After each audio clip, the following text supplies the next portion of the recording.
Welcome once again to the Community Broadband Bits podcast, a production of the Institute for Local Self-Reliance. This is Lisa Gonzalez. This is episode number 33, and Christopher interviews Billy Ray, CEO of the Glasgow Electric Power Board in Glasgow, Kentucky. Glasgow has the distinction of being the first community that created a municipal telecommunications network. Billy Ray tells us about the community and the story behind the network. He also discusses the fight the community had with the incumbent providers and the long journey from an idea to a successful new utility. Here are Billy Ray and Chris.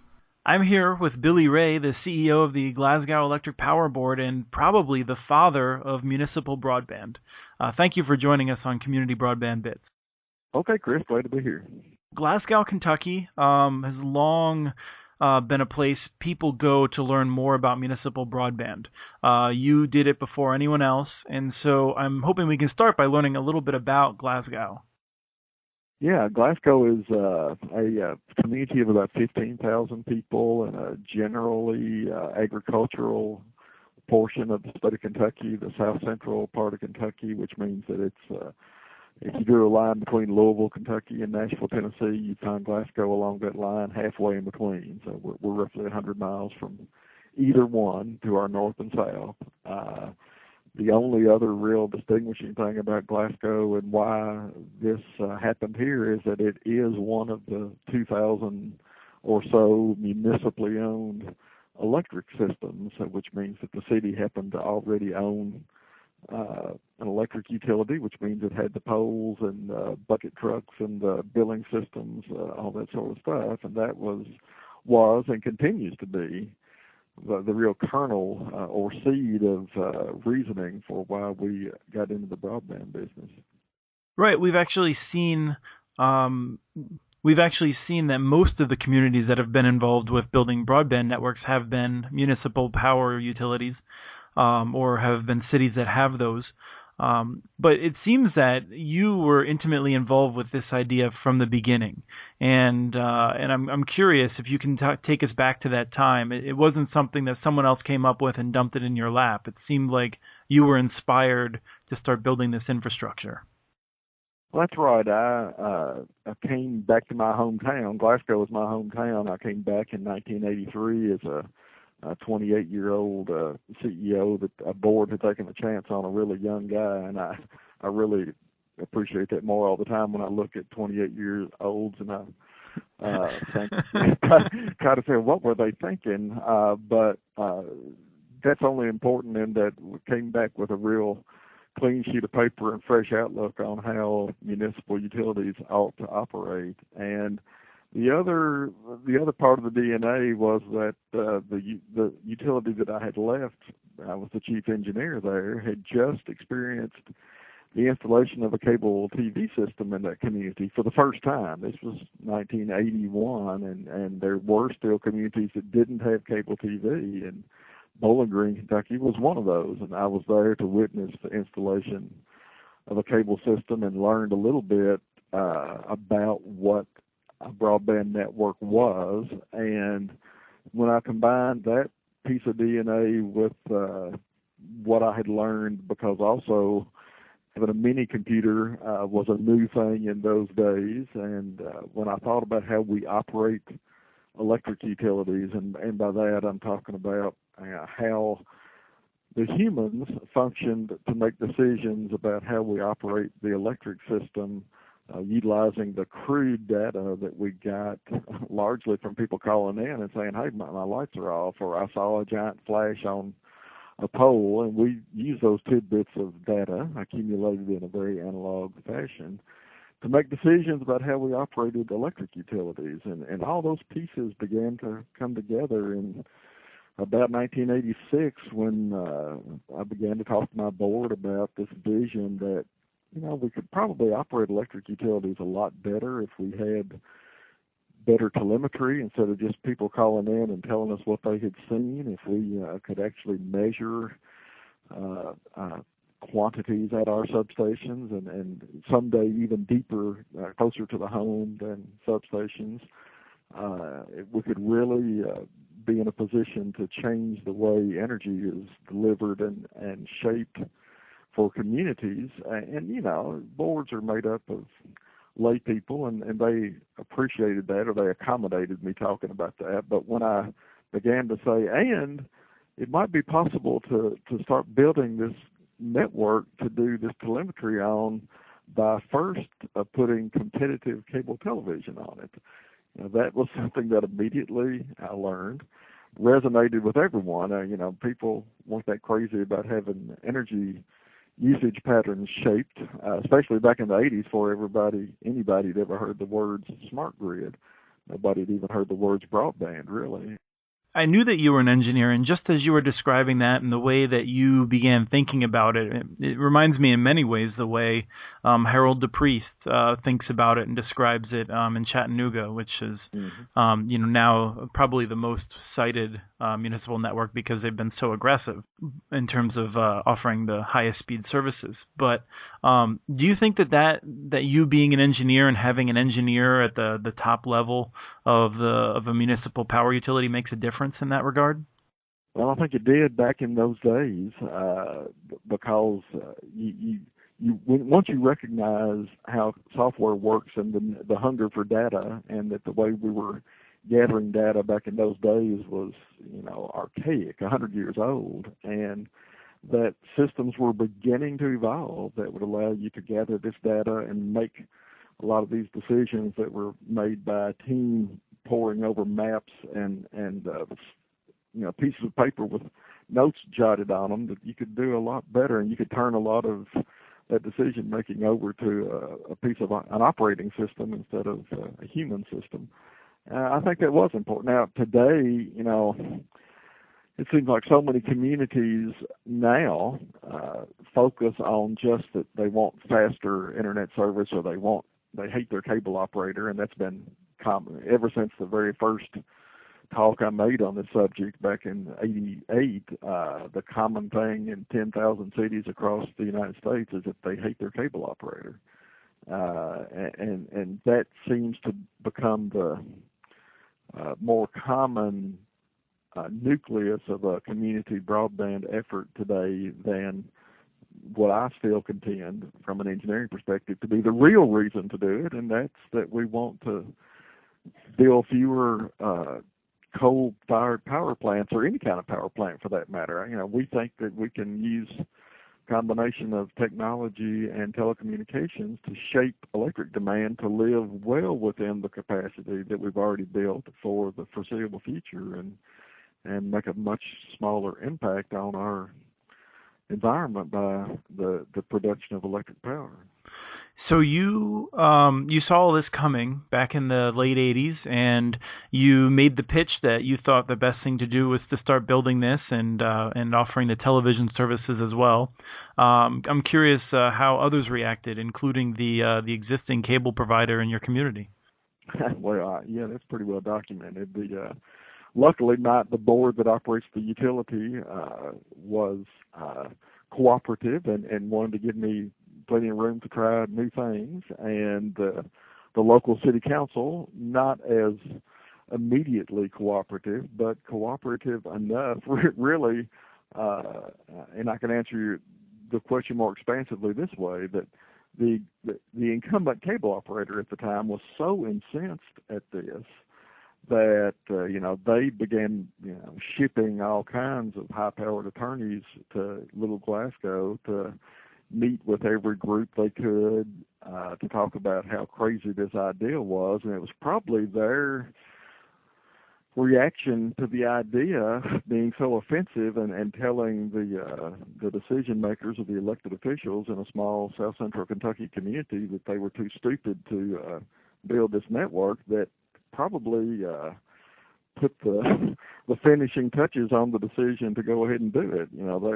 While they weren't sure they trusted Billy Ray, they were damn sure they didn't trust these suits from New York telling them they were too stupid to do this. So they pretty well galvanized it themselves. It sounds like a very similar dynamic to Lafayette in the Cajun country, where once there as well, the suits were telling them that you Cajuns just aren't smart enough to do this, right? Yeah, and they had the same rebellious attitude, and it's not a great strategic plan. no, it's not, but it does make me proud to be an American because it's one of those traits that we have that I think not every I've traveled the world a bit, and I've always been surprised at how not everyone sort of rebels at that sort of situation.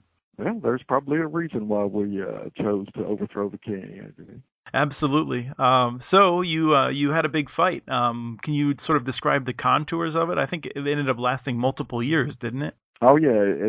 First of all, the first battle line was in the court system, and they filed a multi-count federal complaint against us, alleging everything under the sun, from the fact that the city granted them a cable franchise in 1961 and didn't suggest that that franchise might not be exclusive, and so they were alleging that the city was in breach of contract, all the way through to claiming that the wiring in every home and business in Glasgow belonged to them, and that there was no way that somebody else could come in and use the wiring, even wiring stapled to the wall in somebody's bedroom closet. Well, they have made that case successfully in apartment buildings, and still they can block competition across the nation in many apartment buildings by claiming ownership to that wiring. The 92 Cable Act pretty well opened it up for residential stuff and any wiring that's not contractually stated to belong to one entity other than the building owner. I mean, I know because that was one of my first trips to Washington, was to beg then Senator Wendell Ford to help us with this problem we were slugging it out with in Glasgow, and I was surprised to find out he was willing to do that and got some language inserted in there to make it easier. But then also we helped ourselves because not just the federal complaint, but they also filed a state law complaint based on real estate law on that very issue, that as we began to actually complete the construction of our network and start to hook people up, we would ask the homeowner or business owner, do you own this wiring? And if they said yes, then we would use it, disconnect on the incumbent from the outside of the building and plug our network into their wiring. And they tried to stop us from doing that, and it went to a full-blown jury trial right here in district court and circuit court, and the jury came back and said that the wiring was a fixture of the real estate, and the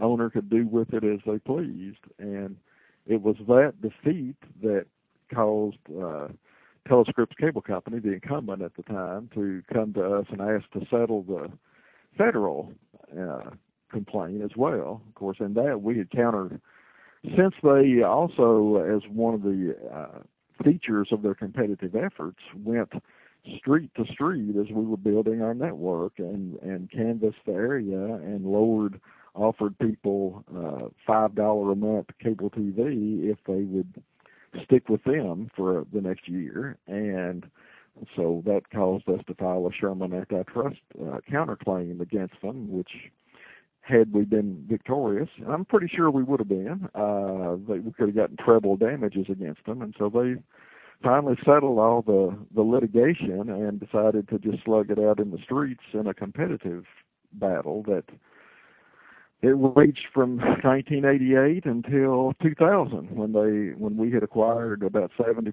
of the market, always more expensive than them. They continued to undercut us on rates, but we were able to convince people, as people are convinced every day, that price is not the only consideration. When you got an option to buy these high-tech services from a local company, from your neighbors, and go to board meetings and participate in decisions about what programming is going to be on and what rates are going to be charged, we were able to take about 70% of the market by 2000, and Comcast, who had acquired the system by then, came to us and said, we're tired of slugging it out in Glasgow and charging these low rates. Make us an offer and we'll sell you the rest of our stuff and get out of town. And that happened. The Sherman antitrust complaint, what was the basis of that? Was it that they were offering a service for below the cost of providing it?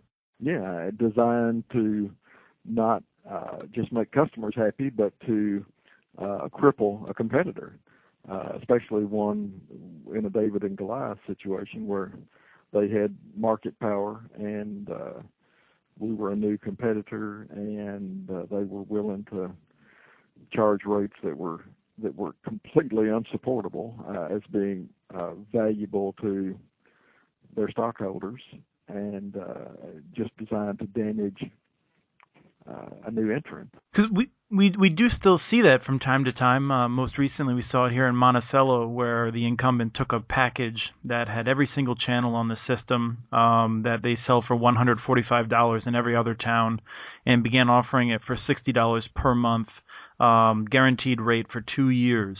In talking with people who are familiar with those contracts, there's almost no way that they were able to pay for that between the internet package and the television package. Their costs had to be above $80, maybe even over $90 or $100 per month. Sure. Yeah. And it's interesting that I haven't seen anyone else file the Sherman antitrust complaint. That's why I wanted to follow up a little bit on it. And so it might be interesting. I don't know if Randy is still alive. I haven't heard from him in a number of years, but Randy Young, an attorney in D.C., who's retired now, writing a novel, the last I heard, came up with that response, and it scared, apparently, the counsel for Telescripts at the time enough that they decided they'd rather settle than pursue that. And so then ultimately Comcast decided that they wanted to leave town. And what is the value of their system when you already have a system right next to it? Is it just that they're gone? Well, they also, to avoid competing with us, they had spent capital to build farther and farther out into the county away from our footprint. So there was some value in expanding our footprint, but the value of the actual plant that we acquired was zero, really. It's freed up space on our poles, but the main thing was just to consolidate the market and not have the confusion of transfer and the expense of people going from system to system and having to roll trucks out and move people over, and if they get mad next month, want to move back. So, and the comparative price, the price to build in those days was probably something like $3,000 per subscriber, and we were able to buy it at a fire sale price. If Comcast was the sole provider and you had abandoned your efforts, that Comcast would have turned around and raised their prices substantially.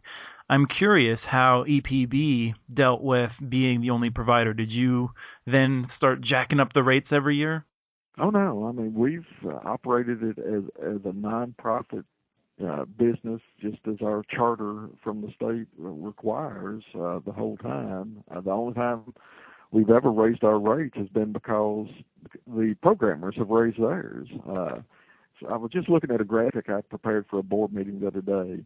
In 1988, when we first started, our cost of programming, buying the rights to the programming for the basic tier, which in the early days probably was 40 or 50 channels. Now it's up to about 100 channels. But the price for the programming in the early days was less than $3 per subscriber, and we charged our basic cable rate that we started off with was $14 a month, actually $13.50. So $2 of that was almost $3 of it was programming out of a $13.50 charge. Today we're all the way up to $33 for that 100-channel basic package, but the programming cost now is about $29. So it's almost all programming, and the only way we can do that is that the internet came along, and once we added internet service to our broadband network, it was more profitable, has always been more profitable than cable TV because you don't have the programming to pay for. And that's pretty much subsidizes the cable rates. So when we add our internet revenue and our cable TV revenue together, along with our expenses, the two added together, our goal is to break even. And because all we really want to do is provide those services to make our customers happy while we're getting bandwidth to every single electric meter, so we can begin to do the real work, which is changing the shape of their electric demand. The question I have in describing the margin from those earlier years is, would you be able to make that work today? I mean, even with the extra revenue from the internet services, I have to guess that the fact that you were able to amortize your costs over a longer period of time when there was more of a substantial margin was an advantage. It is, but and you're really getting at the heart of this matter. In many states, the legislatures have, at the behest of the cable and phone companies, created these business models or business plan requirements where that a city is only allowed to do this if they guarantee, that they've got this business plan in place and that they're going to make money, immediately, which is pretty much the incumbent's dream. It means that there's no way for the consumer, unless they're just determined to buy these entertainment products from someone else, not really to save any money. Those laws guarantee, passed by a state legislature, guarantee that their citizens are not going to enjoy the benefits of competition. What you need to be able to do is to recognize that these products are kind of loss leaders anyway, and that the real objective is to not build another $5 billion nuclear unit somewhere in the state because you need to supplement your electric power generating capacity for 4 hours a day during peak times. That's the target. It will become, I contend that high-speed internet service may become just a throwaway thing. It's provided like oxygen. It's free in order to get people to allow you to talk to their appliances and begin to reshape electric demand so that we reduce what we're doing to acquire energy. In fact, some people, Bill St. Arnaud up in Canada and others have been making this case as well. And I only recently learned just how large the electric power system is in terms of investment. I mean, there's, to my understanding, there's no other industry that's invested anywhere near the amount of money. And so when you look at the savings, no other industry that's also having the same impact on our environment as that is. This is the big target. Everybody wants to get down here and talk about, but I want cheaper HBO. Well, that's okay. It's interesting, but it's so minor compared to the big issue of changing the way we provide electric power that it becomes infinitesimally small. In the final few minutes, I want to sort of steer away from that a little bit, because I think some of the other benefits that you've demonstrated in Glasgow would be valuable for communities that don't even own their own municipal power system.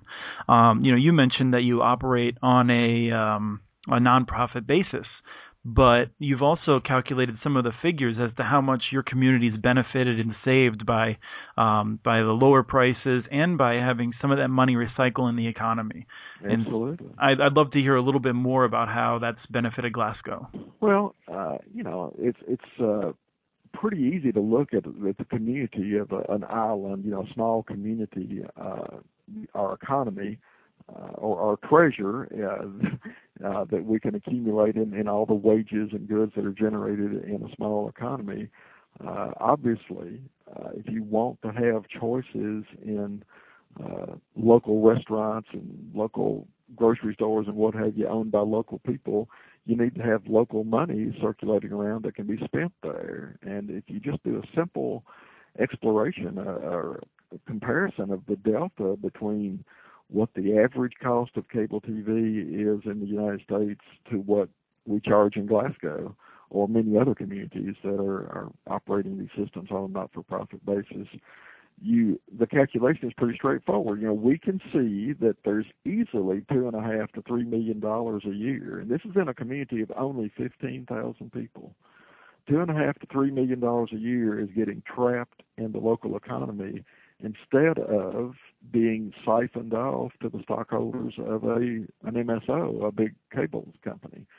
And when you take 15,000 people and drop an extra $3 million in the street and tell those people they can spend it however they wish, a lot of it gets spent at local mom and pop owned stores, and it helps the community flourish and to, as we call it, to eat our own dog food.